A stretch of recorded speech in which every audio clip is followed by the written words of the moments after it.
Good morning. If you are just joining us, you are at the NEBC virtual event, Attracting and Retaining Talent in the Workforce. So thank you for joining us this morning. My name is Greg Mint, Executive Director of Northwest Environmental Business Council. And I've just got a few announcements while you're I know some of you are getting settled in. People are still logging in. I'm watching the numbers tick up. So everybody will be in here shortly. But I think for many of you, and I looked at the attendee list, I think most of you know NEBC. We're a regional trade association that represents the environmental sector. And that's a big bucket. When you say environmental sector, it's the energy sector. It is those individuals that do stormwater management, it's remediation and cleanup, it's sustainability, it's a big bucket of things that we are involved with. And we're doing a lot of events in this space. We're doing events in Oregon, Washington, and more in Idaho. And a few of those events coming up that I thought I would kind of pitch to get on your radar if you're not familiar with what I would say is some of our big events coming up. We have the Oregon Brownfields and Infrastructure Summit, October 23 through 25. That's in Bend. And that is a pretty large and significant conference that we do with Business Oregon. A lot on the conversation of infrastructure, obviously. So that'll be a great conference, and that's coming up very soon. And then we have a partnership with the Clean Tech Alliance in Seattle. We have the Energy Leadership Summit on November 1st at the Seattle Convention Center. And that's a smaller, more intimate gathering, but a really good, solid conversation around energy topics. Then what I would say is our big event, and a lot of people call it our annual meeting, Business in the Environment, December 6th and 7th in Portland. That's a two-day event at the Holiday Inn on the Columbia River that we're pulling people from across the region. A great conference, a lot of different topics. And in fact, without question, we will have this conversation at that conference at some level on a plenary style panel. So we expect to see this conversation continuing to be right in the center of what we talk about.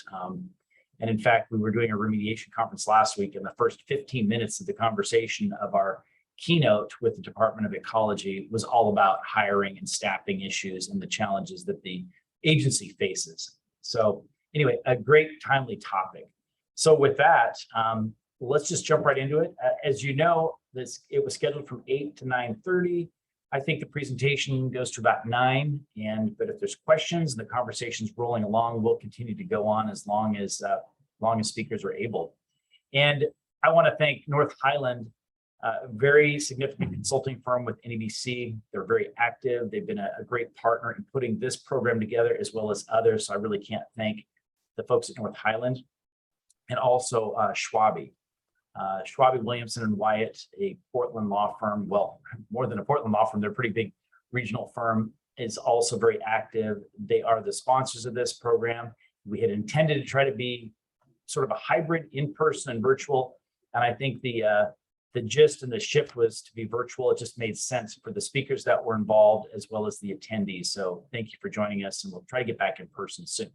With that, I'm going to introduce Kelly Clintworth, the Associate Vice President of Strategy with North Highland. She is going to moderate the session, really kick off this program, and I'll kick it over to her. And if you're looking for opportunities for questions, comments, there is a Q&A and a chat feature at the bottom. So put those in there. Kelly will be monitoring those questions, and then we'll have a great conference, a great workshop. So thank you. Thanks, Greg. I appreciate it. Hi, everyone. I'm the first Kelly you're going to meet today, Kelly Clintworth.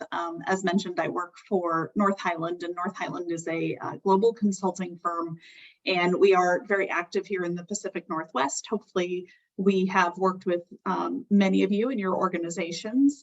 My role within North Highland, and really what I specialize in, is all things related to workforce and transformational leadership. So how organizations are going through major changes and industries going through major changes, and they get the workforce lined up so that those are easier to digest and make come alive and have better results.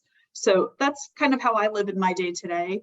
And we've put together a panel for you of some really interesting folks who share similar responsibilities, who are thinking about what do we do with employees and the workforce, and how do we create environments that people want to choose and choose every day. So hopefully you'll really enjoy a conversation between professionals who really just spend our time thinking about all this. With that in mind, I'd love to ask them each to introduce themselves, perhaps starting with Cynthia. Yeah, hey, good morning, everybody. Thanks so much for joining us today. My name is Cynthia LaRue, and I am joining you from Seattle, Washington, where I've been based for a number of years. I am coming to you with a background that's been really focused on building and leading high growth companies and teams across multiple industries and sectors, including some of the Northwest most iconic brands, Starbucks, Microsoft, and Bonneville Power, sort of near and dear. My focus, my expertise for my career has really been on business strategy, people strategy, and transformation, with a really deep focus on what makes the modern workplace work, basically, and what makes customers and employees sort of tick and stick, as I say. And sneak peek, it's all about authenticity and relevance.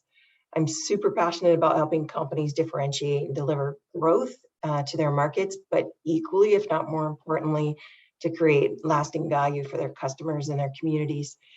And currently I work for PEMCO Mutual Insurance, which might be a head scratcher, except for the fact that it is also, like energy, a highly regulated industry, very statistic detail, risk oriented, and equally shares a very deep and focused attention on the environment, because the environment plays such a key role in what happens to our customers, whether you are an auto customer or a home customer. We focus on personal lines.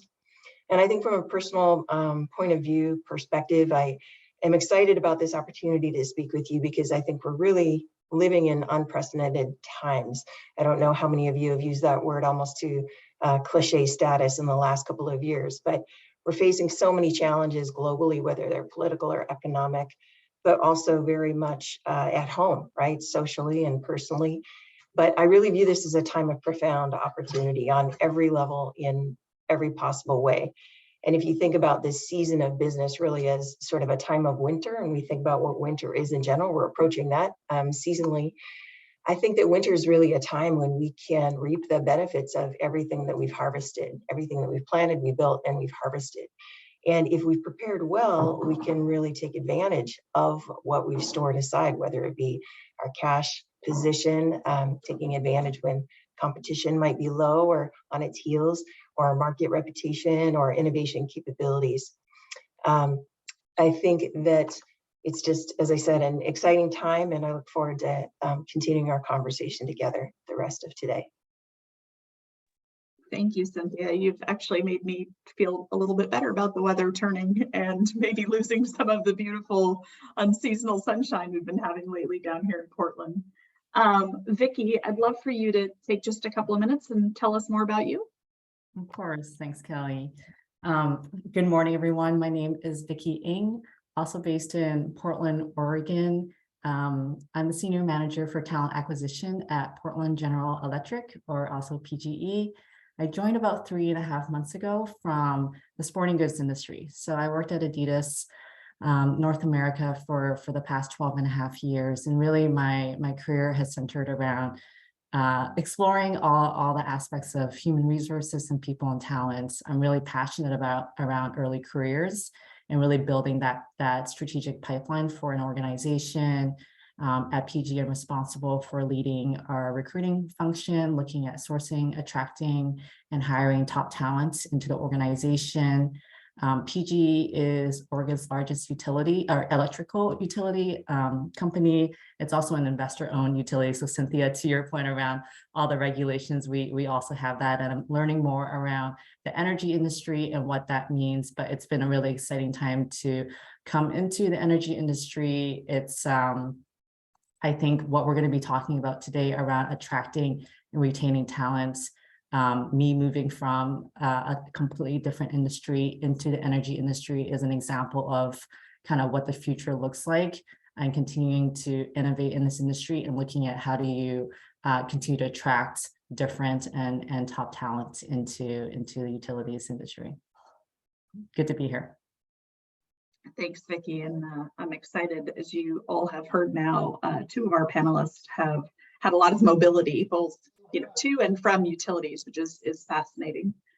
Kelly, I would love for you to spend a couple of minutes talking about yourself and maybe start us out with what your perspective is.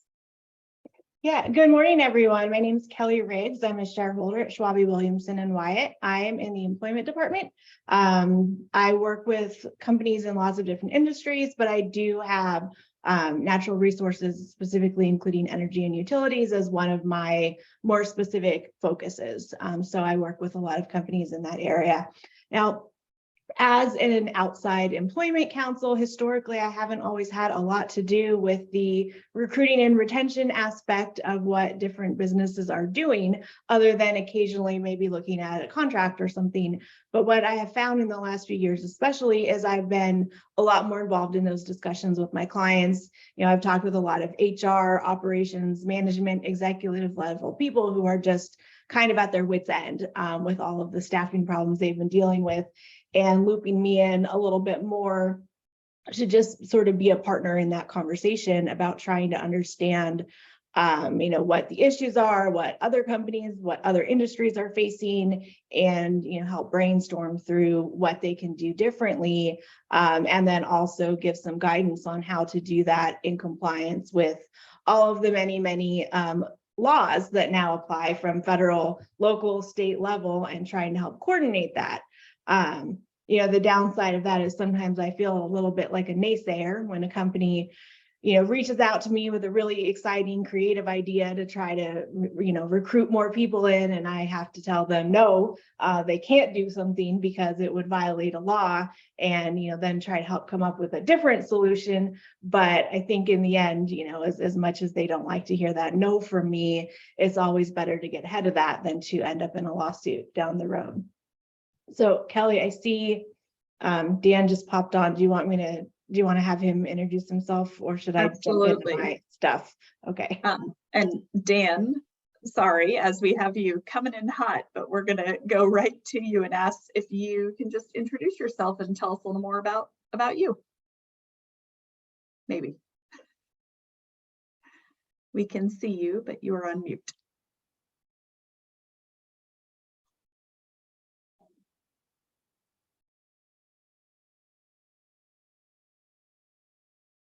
All right, let's give Dan just a couple of minutes as he kind of settles in and makes sure his access is working. Kelly, would you like to go ahead and just jump into the couple of slides you have to share with us? Yeah, absolutely. Now let me see if I can successfully share my screen this time.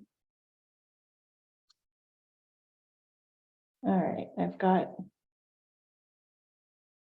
green. So I just introduced myself, obviously, but there's some information about me and with my contact information if anyone needs it.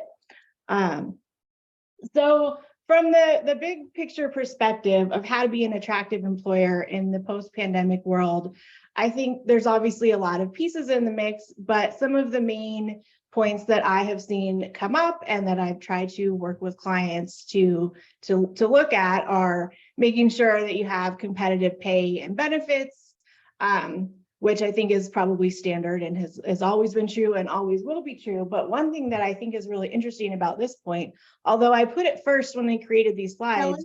Helen, I'm not sure the slide advanced for us to your next slide. Is it showing the list or is it showing me? It's showing you. Oh. Well,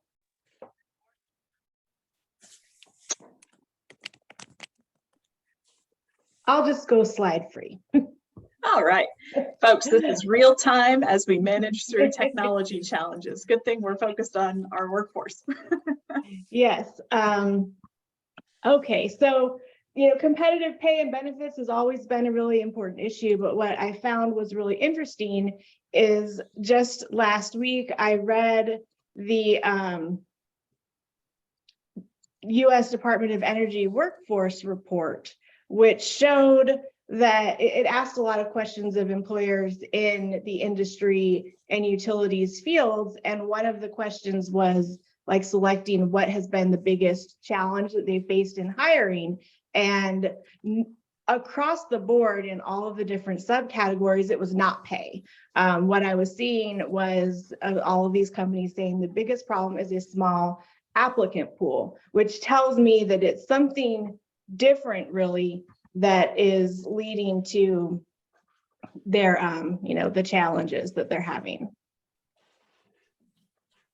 So I thought that was just a really interesting statistic to see that that's not the biggest problem, even though I think that's what we hear talked about, on the news and the general media a lot more. So that was just kind of interesting. Another important point that I think you need to be conscious of always, but maybe more so now because of the fact that workers are a lot more concerned about such things and really trying to make sure that they're in a workplace of choice, is really genuinely prioritizing employee health and safety. That's both in terms of, COVID and pandemic related issues and responding to that, and safety in a more general sense. We've seen a lot of the agencies cracking down a lot. There's been a lot of hiring by OSHA at the federal and state levels to, inspect more, to deal with more complaints. So really being ahead and knowing that you're an employer that makes your people feel safe is very important, more so probably than ever. I think it's also more important than ever to have very meaningful diversity and inclusion initiatives, and they really need to be, more than just talk. I think people can tell the difference between a company that says, we like diversity, and a company that actually puts their money where their mouth is and has diversity and has those initiatives to help make that be a comfortable place for all different people. That same energy department report that I recently read showed the statistics that in this industry, it's still 74% male, as compared to the overall demographic in the United States workforce, which is 53%, so much closer to equal. So that tells me that there is a lot of room to work on bringing more women in particular into the energy field and figuring out what initiatives you can do to help bring them there. There's also a lot of survey reports of women saying that they're very interested in renewable energy, jobs that are anything along the lines of green or doing something good for the world, which I think, lots of the energy industry fits within that. So finding more ways to bring them in, make them feel comfortable, make sure that the very male workforce is also, welcoming them in an appropriate fashion, I think is an important area that you can really work on to try to, help with some of those hiring issues. Along the same lines, promoting employee development, culture and values is really important. I think that there's a lot to that. It's everything from the general company culture to just day-to-day interactions, how managers deal with performance issues, how they deal with disciplinary issues. And what I have seen during the pandemic is that's had to shift a little bit. When you have an already, tight workforce and a shortage of finding good people, you don't necessarily have the same luxury to get rid of low performing employees that you might have had before.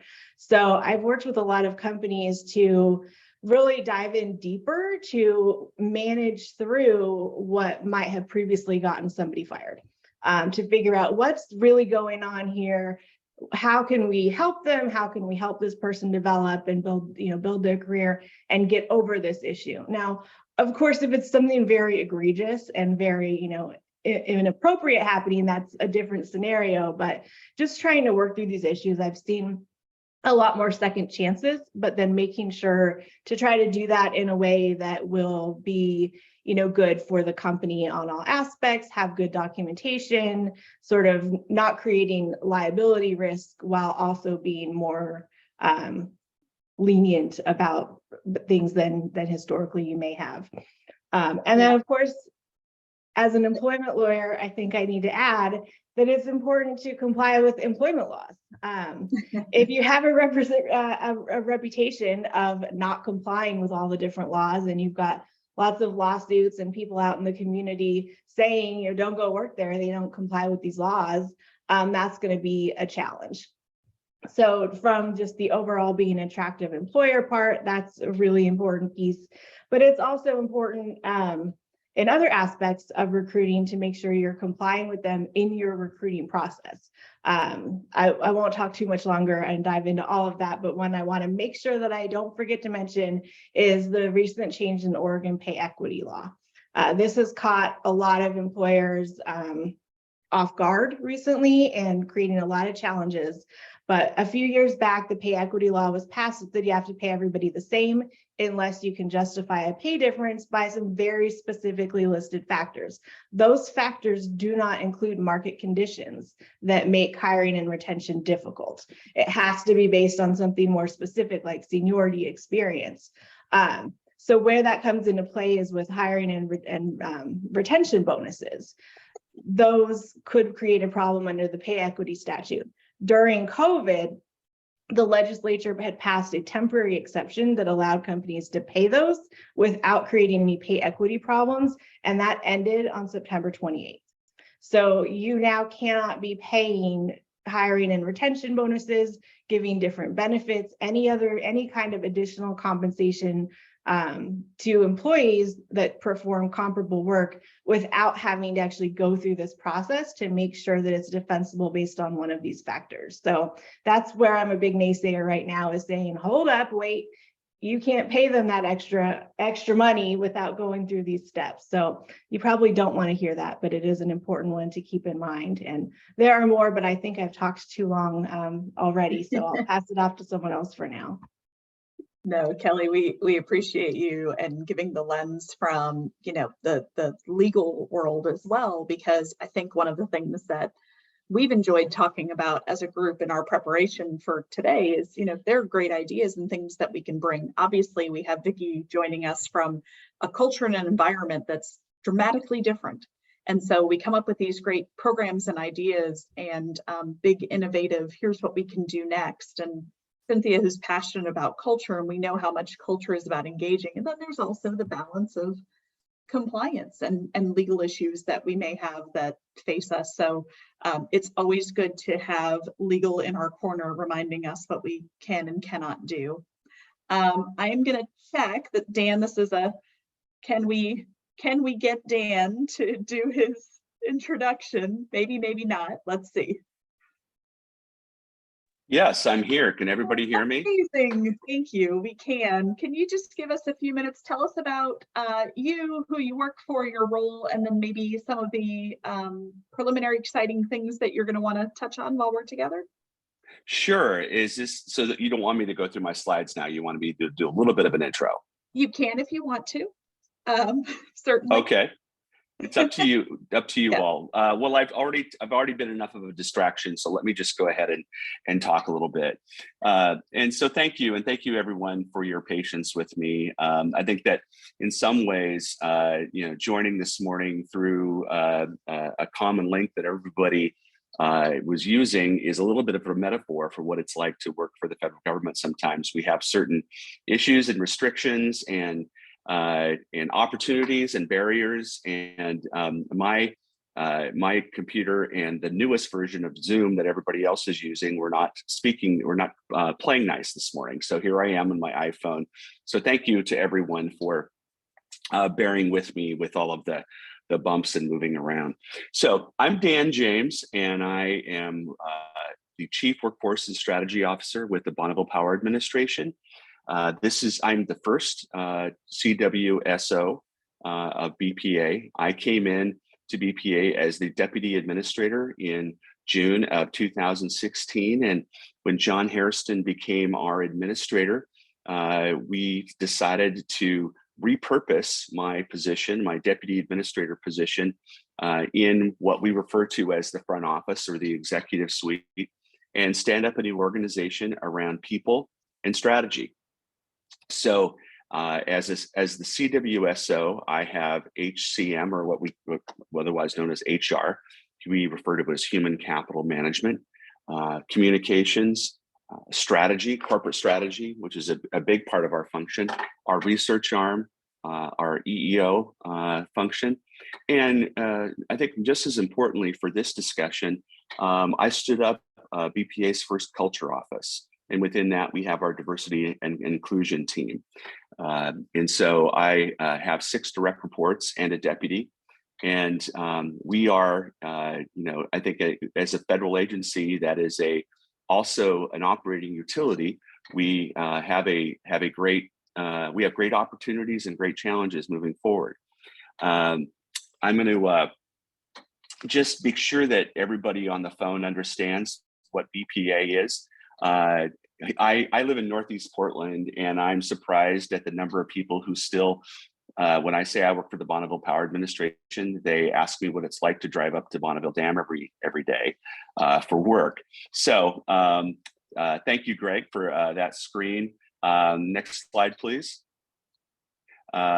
We are about the region. We were set up in the 30s to serve the region, to not only to market the electricity from the 31 federal dams, but also to own and operate much of the high voltage transmission in the Northwest. We are a collaborative agency. We're a federal agency, but we're very accountable to the region. In some ways, the congressional delegation from the 4 Northwest states, Oregon, Washington, Idaho, and Montana, operates as our unofficial board of directors. We also work collaboratively with the tribes in the Northwest and treat them as the sovereign governments that they are, as well as the states and other stakeholders. We are very accountable to our customers because we are self-funded. We are not an appropriated agency. We derive all of the revenues that we spend from the rates that we charge for power and transmission, and we by law have to cover all of our costs that way. I think that's important for everybody to have a basic understanding for BPA, because again, it's important to understand our unique role as a federal agency. So thanks for bearing with me on that. Next slide, please. Again, we're a not-for-profit, self-funded power and marketing agency of the Department of Energy, cost-based rates, deliver power at the lowest cost. We market carbon-free power from the 31 federal dams and the 1 remaining nuclear power plant in the Northwest, which is up at Hanford, the Columbia Generating Station. Next slide, please.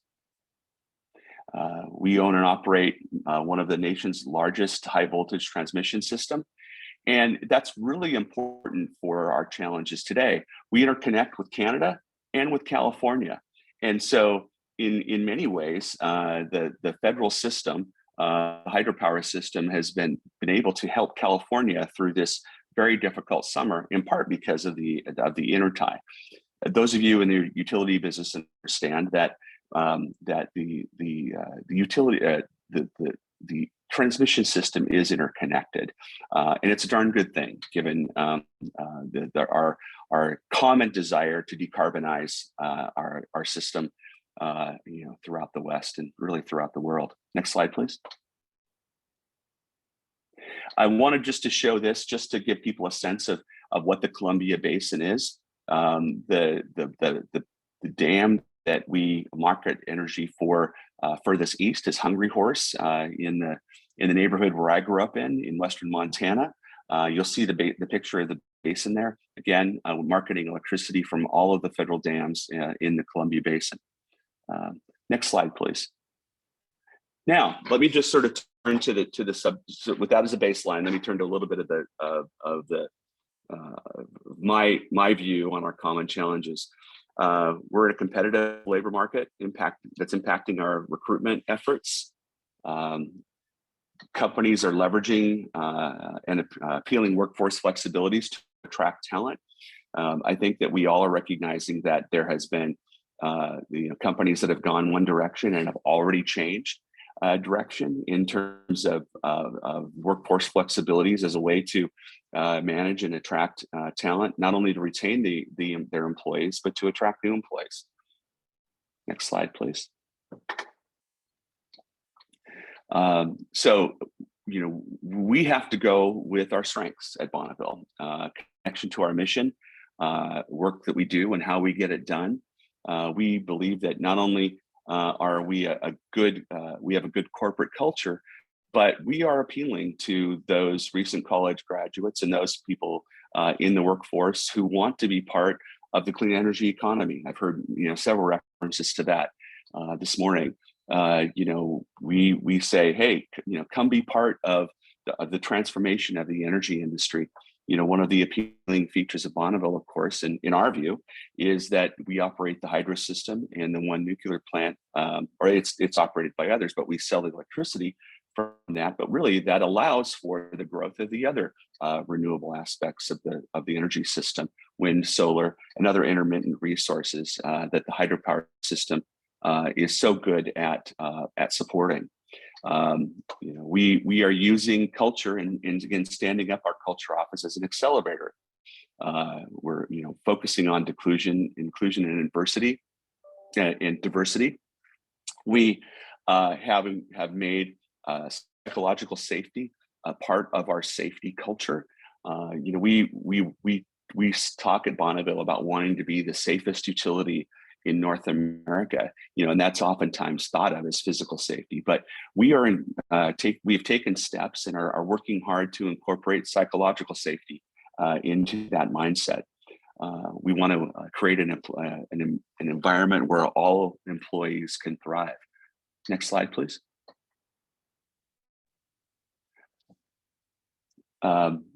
Oops, other way. There we go.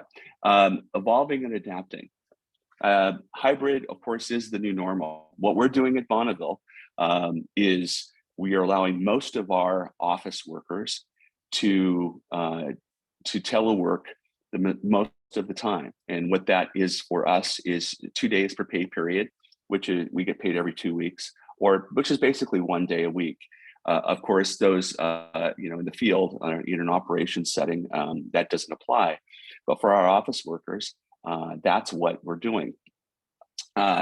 We have just announced a remote pilot where we're testing that in some specific work groups, and we are trying to marry that with the potential cost savings.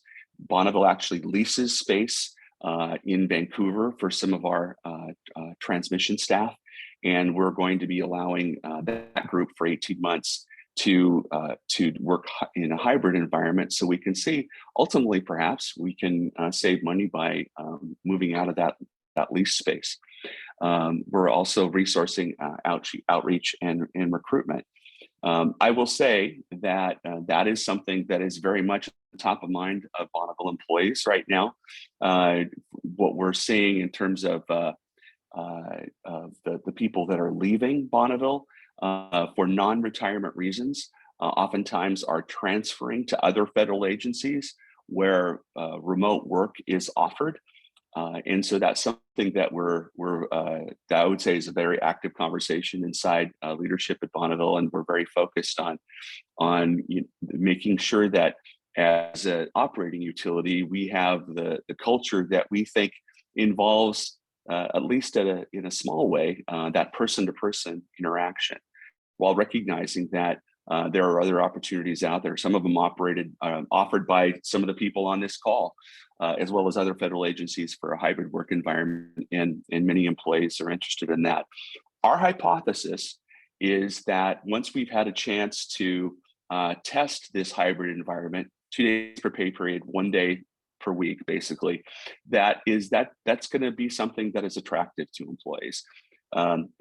We are very new in this. We tried to roll that out in June, and then the numbers in Multnomah and Clark County went up, and we put that on pause. So we let everybody continue to telework 100%, or remote, you might say. But we waited until the numbers came down to actually implement this hybrid policy, and so it's still relatively new. Again, our hypothesis is that a little bit of work in the office will be attractive to our employees because of their ability to interact on a personal level with people. Next slide, please. What we give and what we get back from our employees: flexible work options for many of our positions, stability in a federal career, and mission and purpose focused. I mentioned being part of the clean energy economy. We also embrace our role in mitigating for the impacts of the building and operation of the Federal Clean River Power System. And we have a large part of our workforce that is focused on that, and they want to be part of that effort. Monetary and time off awards, another recognition, using retention incentives and pay. We have, even as a federal agency, we have some ability to do that. Development and growth with career diversity. We really work hard at providing our emerging leaders opportunities to have details in other organizations to stretch their leadership legs, if you will. Federal pension, matching 401k and other cost of living increases, paid leave, and again, a culture committed colleagues who collaborate and who support one another. Next slide, please. Oh, okay. I guess that's it. That's kind of it for me. That's my elevator speech, or my very large, long elevator speech. And now I'm really looking forward to the conversation that we can have. Because I'm just as interested in learning from others as I am talking about what we're doing. Thank you. That's so great, Dan. Thank you for the overview, and I learned something. So this morning's already a win for me, things I didn't know about how BPA works. So thank you for taking us through that as well. I want to go ahead and jump in. And something that I noticed as you all were doing your introductions, and hopefully a lot of our audience did as well, is this word regional kept coming up. And there's a focus within this group where, and I think in a lot of energy and utilities companies, that they have regional presence, and so they're looking for regional talent. In the Pacific Northwest in particular, that can be challenging for us because we've got some really sexy mega companies that are, scooping up a lot of our young talent in the forms of, Starbucks, Microsoft, Nike. We all know they're all in our backyard. I'm going to ask you all, and I'll start with you, Cynthia. What are some of the ways that you've creatively thought about making insurance, in your case, which I think went first, and now we have utilities that are following along, something that maybe is more appealing to the workforce that's out there and helping them understand the value proposition that you present for them? Yeah, I love this question because insurance, I used to joke before I started when PEMCO was just a client when I used to be in consulting. But then when I joined, it's like, insurance is kind of like going to the dentist. You have to have it. It's something you sort of love to hate it. You have to have it. You hope you don't interact with it. And when you do, you hope it's not too painful. And so as a career proposition, particularly for today's high performing, high potential talent, on surface, it might not seem super appealing to work in insurance. But when you step back and you think about what workers today really care about, almost regardless of age, I think we're finding that folks are really interested in continuing to build their career and having a career prospect long-term, especially in this economy and the changing economy. And typically, insurance companies weren't necessarily known for dynamic career pathing or flexible career pathing. In fact, PEMCO as a company for many years really focused on one end of the spectrum for hiring employees, typically very seasoned employees, long tenured folks who had insurance experience. Well, today PEMCO is the only insurance company headquartered in the Northwest. We're the last, and we can't just go cherry picking, if you will, to other insurance companies locally or in the region. And so the couple of things that we've done, Kelly, in answer to your question, to try and be creative, is to think about how we really upskill our existing employees. And that's not a new idea, but for insurance, it kind of is. And so some of the things that we've done is focus on shifting our talent mix, our hiring demographic from quote unquote, just that really seasoned sort of senior high end, hiring folks who are newer in career or new in role. And that's important because what that suggests or is pointing to is the fact that we look at folks as we hire them across the company, and we understand on the, as we bring them on board, what they're interested in, kind of directionally where they want to go. And we make sure while they're in their current role, they have opportunities not just to learn about. We have a very transparent, very open job framework, learning and development framework. It's all transparent. There's no secrecy to either how we've structured our job approach or our career approach or the development learning, and everybody can access everything candidly.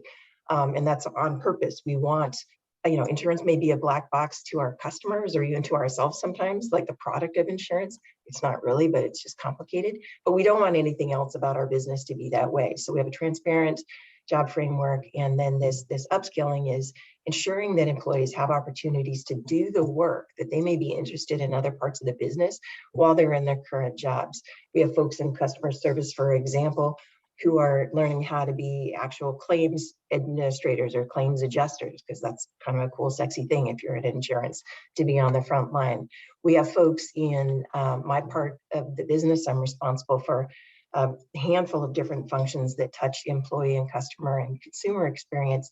And I've got data analysts in my part of the business working in product and underwriting and figuring out how to do all the data work there or moving into IT. So there's an upskilling piece that happens on the job, but equally I'm speaking to this internal talent market that we're trying to actively create. So we're not entirely dependent or reliant on the outside, as it were, to go find these skills and capabilities. But then I think this other theme that we've seen in ourselves and the backgrounds that we bring to these industries is we're actively looking for talent in what might have been considered non-traditional environments. Because our reality as business has changed, right? Insurance has changed just like energy, just like finance and sort of data-driven businesses in general. We're technology driven, we're automation driven. And so we've moved to this world where jobs have changed, expectations for roles have changed. And therefore, when we look at other companies and say, well, who else has been hit by that sort of digital disruption transformation? Who else has moved to a much more automation driven environment? Who else actually has to rely much more on non-intuitive insurance skills, right? The softer side of the business. And how can we bring them into our mix? Because we're pretty convinced at this point we can teach people about the business of insurance, about the mechanics of insurance. The things we can't teach them are the things that we think are most critical to business today, whether it be that growth mindset or agility or flexibility or complex sort of solutioning to problems, et cetera. And so we're actively also, in addition to upskilling, creating that internal talent market, we're also actively looking for folks in non-traditional places because we know they're going to be what's needed for us in our business today. That's great. And a plug for PEMCO as well for folks who have not seen the advertisements, right? There's a little bit of brand management that I think for many years has been going on, but just how great it is to think of yourselves differently as well, right? To make insurance a lot more fun as it is, and then offer great career paths. I think those two things together. So Google PEMCO advertisements later in the day when you need a nice giggle and just a really good feeling about who is it in our backyard doing these great things. Yeah, if I may, Kelly, thank you for mentioning that because that is intentional. You mentioned the brand aspect, and for us, purposefully addressing the misconceptions or misperceptions about insurance and purposefully addressing the good stuff, right? The misperceptions that it's a black box or it's the dentist, right? For the financial dentist, or that it's all about making money. It's just been super interesting to learn that myself and share it with others, how the business actually works. But then also really thinking about what the modern workforce cares about, what we care about actually as humans these days. We want work that's direct and meaningful and personally impactful. We want to contribute socially. We want to not just use our head, we want to use our hearts. We want to bring our entire selves to work because, by the way, our work is in our entire lives now, right? Working remotely, working from home. And we want some stability. The world is so uncertain. And we want an ability to balance our work and our life. And all of those things are actually just inherent and embedded in the work of insurance and certainly in PEMCO as a company. And so, yeah, thank you for the reference. That's my team's work. So I have a particular point of pride in our brand and what we're putting out there. Absolutely. And welcome feedback, by the way, if y'all take Kelly up. I'm a fan, so there's great feedback, hopefully, for you and the team. Vicki, I would love for you to, being a person who left one of those brands, right, and now finds yourself at PGE, can you tell us a little bit about why you made that decision and maybe what was appealing for you and how that's starting to replicate? Absolutely.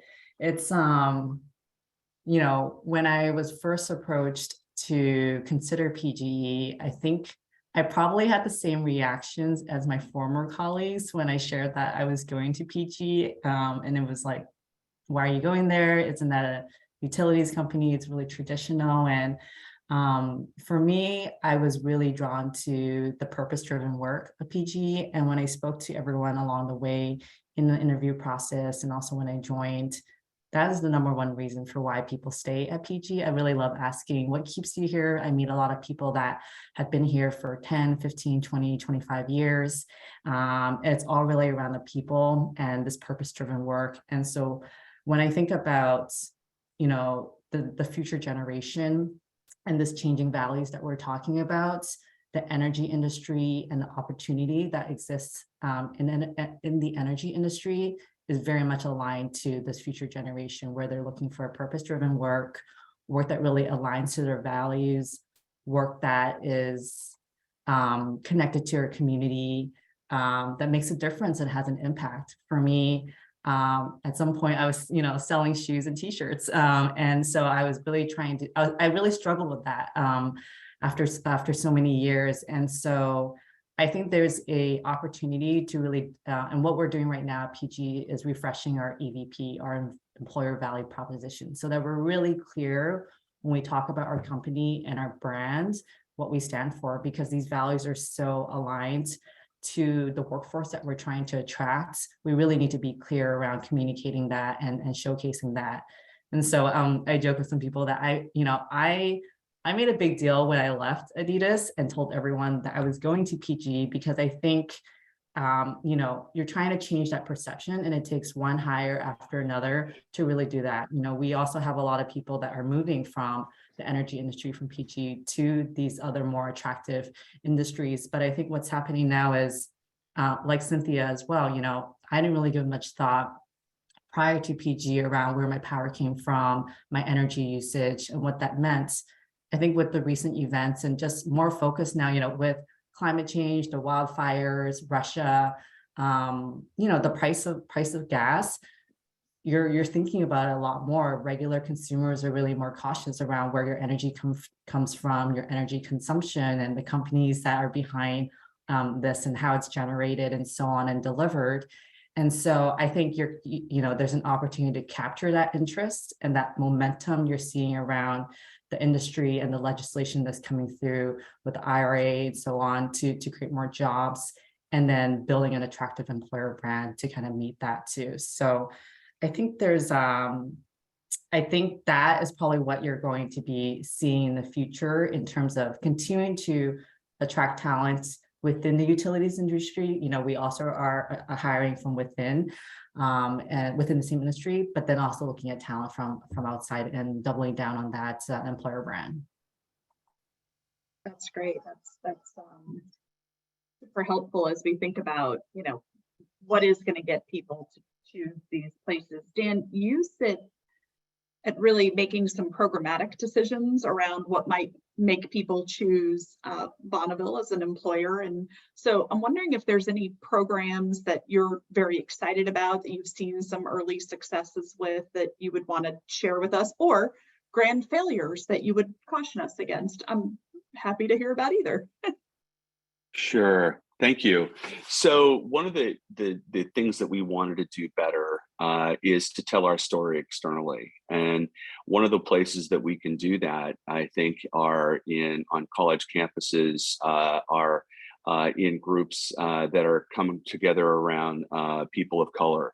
Bonneville used to have a person in HR that was focused on that, and I stood up. I reestablished that position, but that person in our culture office. Now that they're going to work closely together, but this is part of in part recruiting talent, but it's also really with a diversity and inclusion lens as well. So we're trying to tell our story better. I mean, it was very intentional that. I kind of gave my elevator speech about what Bonneville Power is, because again, I live in Northeast Portland, and there are people that think that I work at the dam. They don't really even understand that BPA is an agency of 4,000 employees, with a headquarters in the Lloyd district and a huge transmission facility in Vancouver, Washington. So part of it is telling our story better. externally. The other part of it is making sure that we have all of the good things that a federal agency can offer: stability, a good benefit package. But I think uniquely to Bonneville, and I've heard several people make reference to it, is telling the good story about what BPA and the Federal Hydro and Transmission System means for quality of life in the Northwest. Why do we have clean air here? Well, we started building dams many years ago, and we have hydropower. We are transforming our economy and our energy system with a focus on clean, renewable, carbon-free energy, and come be part of that. We also need to own our impacts on the environment and be part of that too, and fund it at a very high level and be very collaborative.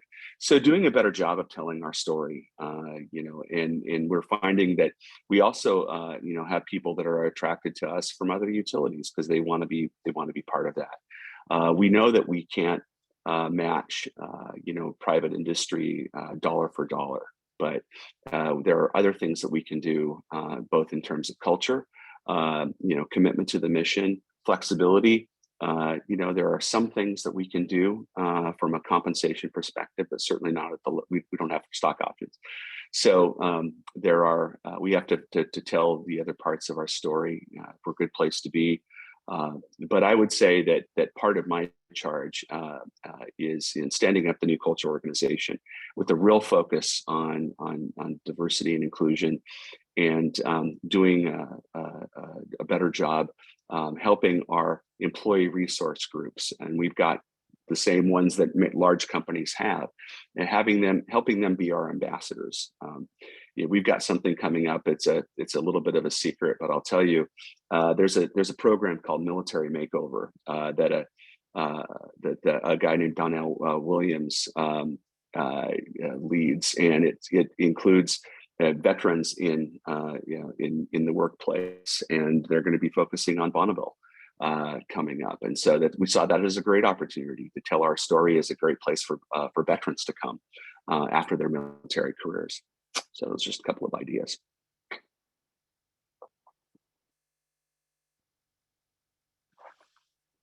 And that's great. Thank you for that. Greg, I don't know if perhaps I can't see any questions. Are any questions coming in? Do we have anything from the audience? I want to make sure if there are questions to be asked. We only have about 5 more minutes together. So anything from out there in the ether that makes sense?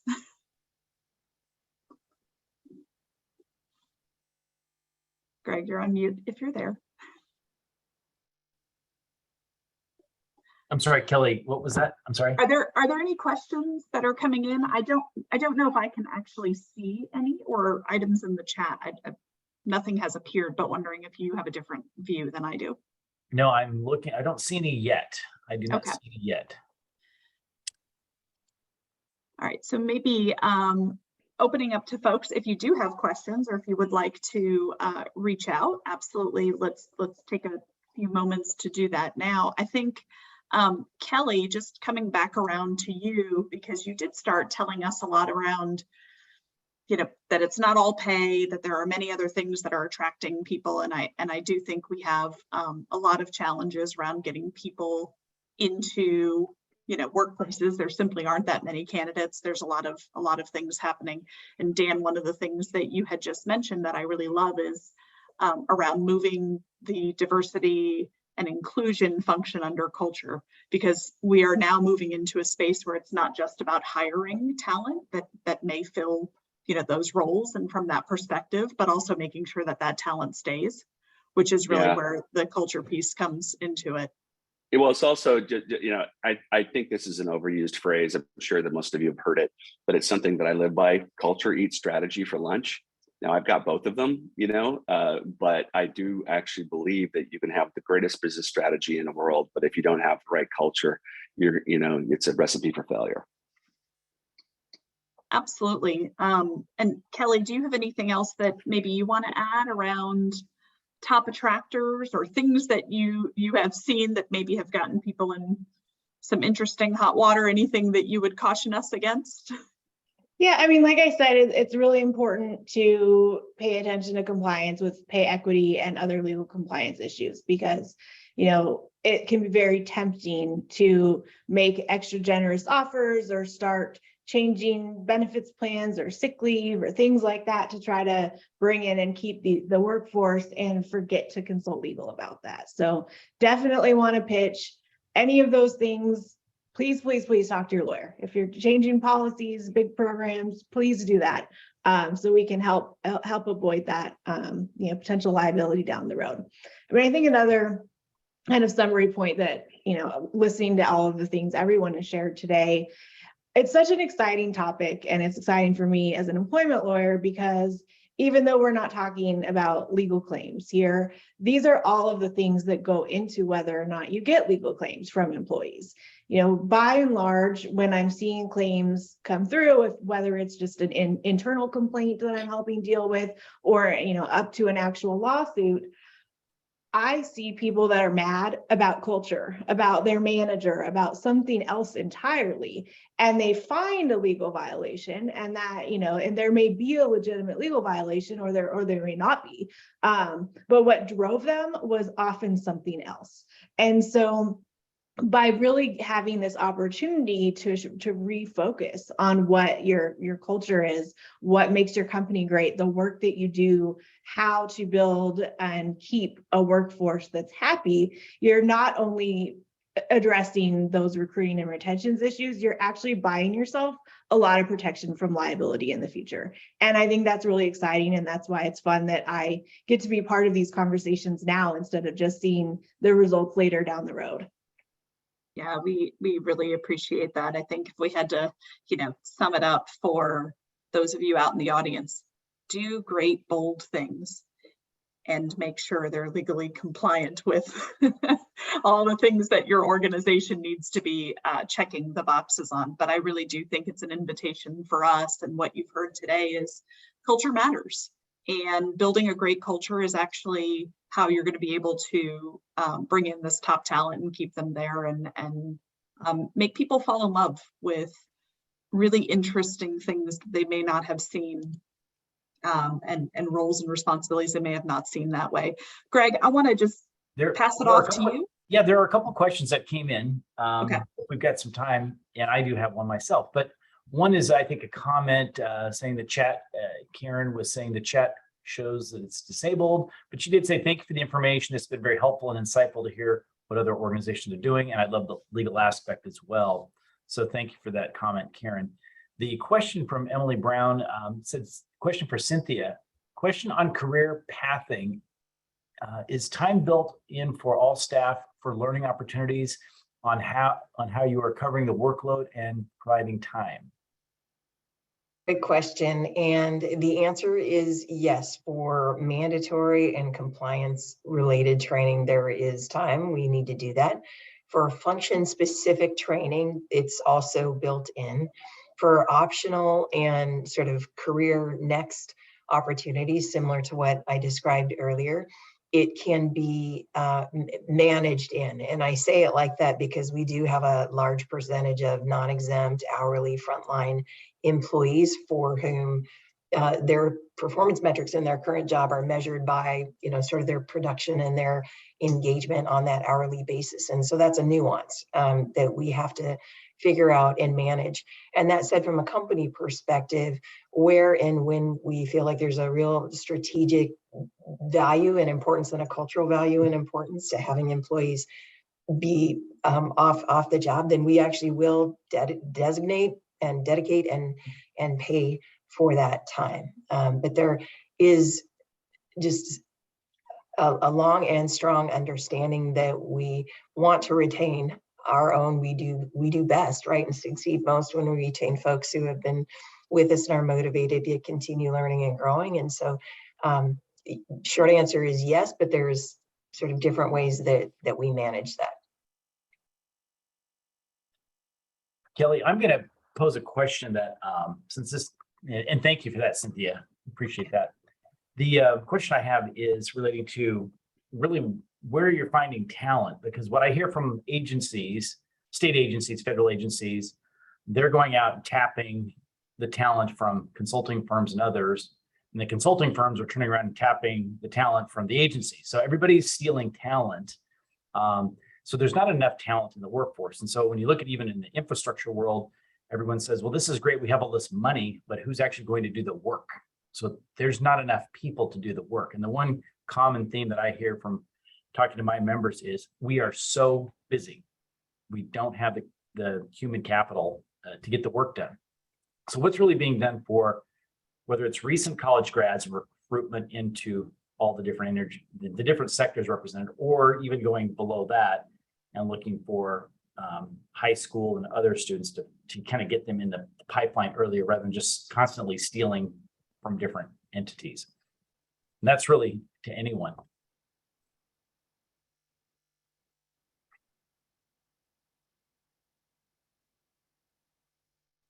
So if I may, I'll just jump in and say that we are at PEMCO really taking advantage of this new world of work that we live in with the remote and hybrid opportunity. And although we've been traditionally a Pacific Northwest firm and based, we were similar to what you described at BPA, Dan, sort of belly to belly. We did our work in person, and it was a transition certainly through the pandemic to now to get to a place where we've started to do what we need to do to legally hire and manage people in remote states. And we're selectively targeting those markets where there is insurance talent and also non-insurance talent that matches the environment and the job needs and strategic needs that I described earlier. And we're using some creative social media tools to do that. So taking advantage of the ways that a lot of companies that are not in insurance identify talent or identify prospects. We're using all of that. So both changing our employment mix and where we hire, but also changing how we hire. And I think that for us, while we might have said exactly what you just said, one, we are saying we're really, really, really busy, and you're seeing it in our in all the measures, right, of what shows up when people get too busy. But I think we would also say that this constraint on talent is only as we make it, right? If we continue to only have the same paradigm and the same model and the same approach as we have always in the changing external business environment, then we for sure are going to be limited, right? There are no insurance companies in our backyard. But when we think more broadly and say, what is the world of work today? What tools are being used and how can we most leverage them and do that legally and appropriately in our regulated industry? We have started to hire in the last, we changed our model as just described in the last 2 months, and we've already started to hire in other states where there's great talent. So that's what we're doing. And just to add on to that, for us at PG, and also I think in general, anyone who's an employer out in Oregon, it's been really difficult to attract and then retain talent from out of state. So even if we are able to attract talent from out of states, the likelihood of them staying for more than a few years is very low, especially given the pandemic and the desire to work fully remote. What we are also focusing on is then education and awareness, right, in that early career strategy. And so really looking at K-12, our community impact team has a project called, our initiative called Project Zero, where they're going to schools to teach about climate education. They're also providing green internships and more exposure to our industry so that when you are providing that education and awareness around our industry and our jobs at a very early stage, then when they are ready to enter the workforce, they have the understanding of what a PG is or what the energy industry looks like. We're also, we also have homegrown programs. So we have a pre-apprentice program where we provide the training, we provide the education, and we're also paying you for that, paying for the education and the training and your salary. So that when you are finished with the program after 3-5 years, you're a fully fledged line person and able to kind of enter the workforce. And we've been able to kind of provide that education, that career path for anyone from any backgrounds, to be honest. And so those are a few ways that we're looking at tackling kind of that early stage, because we know that the workforce population is declining. So our workforce planner just shared with us that in Multnomah County, the youth population over the past 10 years has decreased by -1%. So, you know, we're going to feel the pinch in the next 10, 20, 30 years around being able to attract and hire talent. So what are we doing now to really provide that education and awareness and interest in our industry?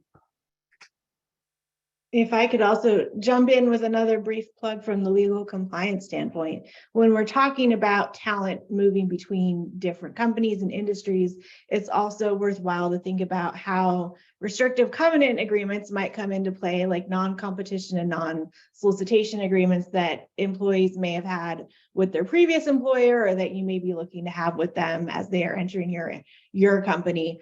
And keeping in mind that Oregon has very strict requirements on those. So on the one hand, that could be good in that you may have some talent you're trying to bring in. They may say they have a non-compete agreement. You might look at it and find out it's actually not enforceable and doesn't prohibit the employment, although you have to be prepared if you're bringing them in to possibly be dealing with a, conversation or dispute with their previous employer about that. But also if you are trying to use an agreement like that for retention purposes to help prevent these people that you're investing in and training from leaving too quickly, to be very sure you're doing it in the way that's compliant. And one thing that's often missed in Oregon is you have to give notice at least 2 weeks before they start working that it's going to be a requirement, or it has to be on a bona fide advancement to a new position. There's also post-employment notice requirements that apply, and they're only allowed with certain employees. So they have to be exempt employees, they have to meet certain salary thresholds, or there's some additional pay requirements that kick in, but you can't just go have them with everyone. So if that's something you're looking at, that is another really good place to call your attorney. One comment that came in, looks like from Sean, just not a question, but a comment. Thank you, Vicki. This perspective is so important and needed. We can't start too early because young talent is closer to joining us than we think. Absolutely. There's a lot that our organization is doing at the state and regional level to influence workforce development and investing in removing those barriers to our industry. But there's never enough money and time to invest, but it is truly critical. And as we see, we've had steady retirements since 2012. And so there's the exiting workforce and the incoming workforce, and how do you better prepare and invest in the future for that? This is Dan. I'd like to sort of jump in on that one too. That's something that we are watching and seeing and trying to prepare for is this wave of we call it the gray wave. People that are retiring, that are at that age. It's sort of reflective of when Bonneville grew at a certain time, and now those people are approaching retirement age, and so we have to focus very much on preparing that next generation of leaders internally. And we're able to do that with details and opportunities for advancement, recognizing that advancement is very merit-based because we are a federal agency. I would kind of echo what was just said about the importance of preparing the workforce of tomorrow with investments in our schools, the importance of STEM education. For us, we're hiring biologists just like we're hiring engineers, and so all of that is really critical to our mission. Over. Great, appreciate that, Dan. Kelly, any closing thoughts? I think we're out of questions. We're ready to wrap up. Really appreciate the whole group's participation today. It's a conversation that is not over yet by any means. Yeah, absolutely. And you can imagine if we were all in person, right, this would probably have gone on quite a bit longer as we enjoy chatting with each other and we start thinking of the next and so many things, because these issues are complex and compounded, and those of us who are passionate could talk about them forever. So you certainly got a group of people here who are in that boat, and I appreciate all of you and your willingness to navigate technical challenges to be here together in a surprise virtual session. So thank you all, absolutely. And Greg, I'll give you the last word. Great. Again, thank you. And thank you, North Highland, for stepping up and bringing this issue to our forum structure, that when we try to bring these things out in a virtual way to folks. And again, thank you, panelists. Hope to see you back again at one of the NABC events. And with that, we'll close out. Have a great weekend, everybody. Thank you. Thank you so much. Thanks, everybody.